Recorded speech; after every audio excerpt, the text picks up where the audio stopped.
Hello प्यारे दोस्तों। आज इडियम एंड फ्रेजेस की तीसरी वीडियो है और उम्मीद करता हूँ वो जो दो वीडियो मैंने दी थी यूट्यूब पे उन सभी को आपने देखा भी होगा सभी ने, और उसका फ़ायदा भी उठाया होगा और अच्छे से समझ भी पाए होंगे।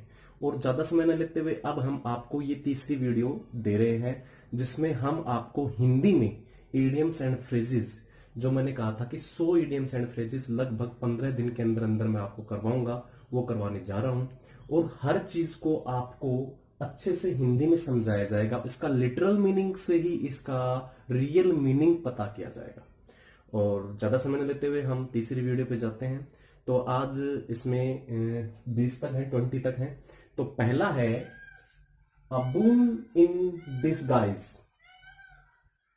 देखो बच्चों, जैसे बून का मतलब तो एक आशीर्वाद से होता है, और डिसगाइज का मतलब होता है किसी का भेष बदल लेना, किसी दूसरे भेष में चले जाना, अपनी रियलिटी को कंसील करना।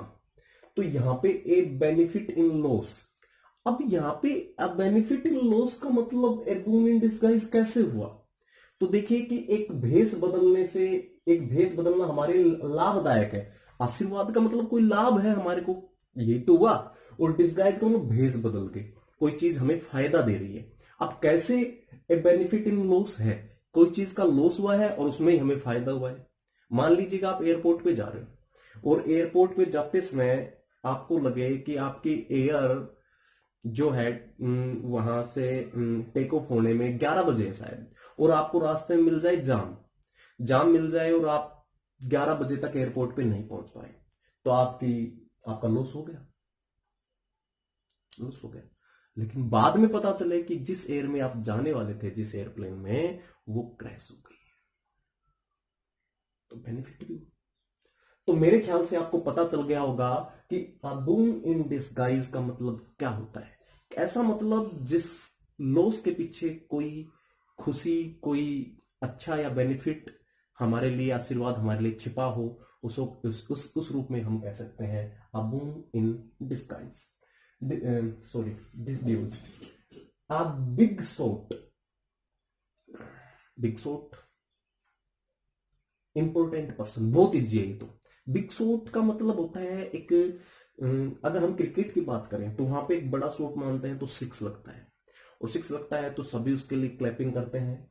तो एक इंपॉर्टेंट पर्सन भी एक ऐसा ही है। जब कोई इंपॉर्टेंट पर्सन पोडियम पे आता है तो तालियां होती हैं, क्लैपिंग होती हैं, तो एक बिग शॉट होता है।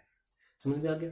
अगला देखिए, to die a dog's death. A dog's death का मतलब होता है एक कुत्ते की मृत्यु को प्राप्त करना। अनहीरोइक डेथ होता है वो।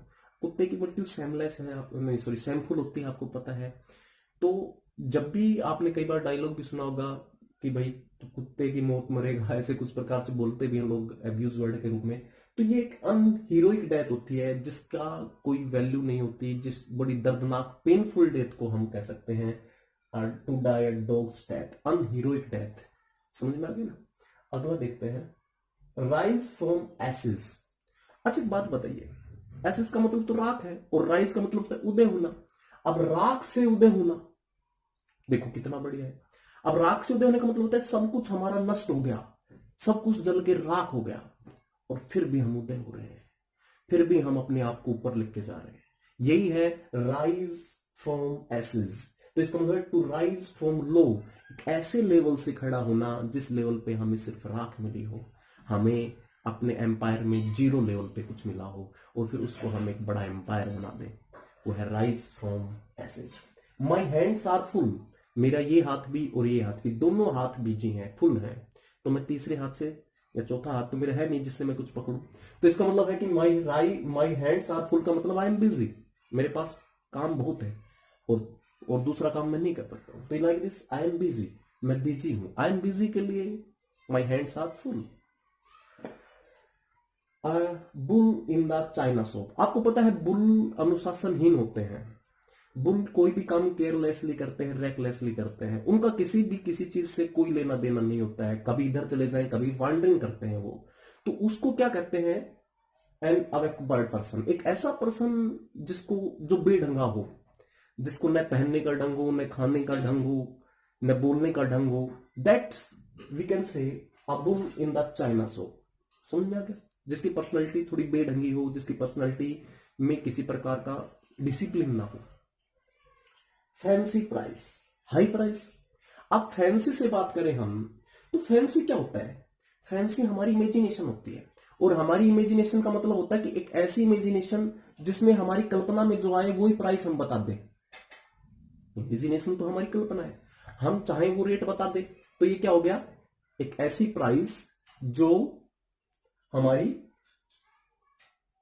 कल्पना में आए, तो वो हाई प्राइस होगी। हम कम क्यों लेंगे किसी से? तो फैंसी प्राइस का मतलब होता है हाई प्राइस। मैं इसको लिटरल लेके फिर आपको राइट मीनिंग तक लेके जा रहा हूं, तो आप इस तरीके से शायद समझ रहे होंगे। फार एंड अवे, फार मतलब दूर, दूर तक, फार एंड अवे।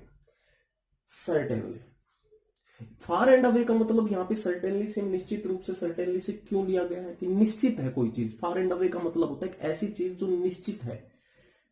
जो निश्चित है का मतलब यहां पे हम कह सकते हैं कि जिसके बारे में दूसरा जिसके बराबर कोई न हो। फार एंड अवे का मतलब है दूसरा जिसके बराबर कोई ना हो, दूर दूर तक, यही सर्टेन है। You are far and away instead of Ram, क्योंकि राम और तुम्हारे में कल्पना मतलब की कंपैरिजन किया जाए तो आप सर्टेन हो, far and away in your dedications. Understood? तो सर्टेनली कोई आदमी सर्टेन हो किसी काम को करने के लिए, तो far and away. Far and wide, अब फार एंड वाइड, फार मतलब दूर दूर तक, और वाइड मतलब है चौड़ा। वाइड का मतलब चौड़ा, तो दूर का मतलब होता है ऑल अराउंड, चारों जगह। तो यही मतलब है all around. Far and wide का मतलब होता है चारों जगह, हर जगह। ऑल अराउंड मतलब हर जगह, बहुत दूर दूर तक फैला हुआ जिसका साम्राज्य, फार एंड वाइड।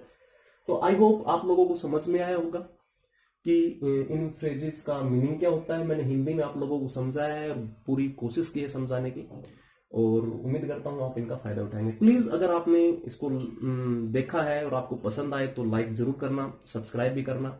ये एक शुरुआत है और चाहता हूं कि बहुत आगे तक जाए, और इसके बाद इडियम्स के बाद में शायद सिनोनिम्स एंटोनिम्स भी आपको पढ़ने को मिलेंगे इस चैनल पे। Thank you, have a nice day.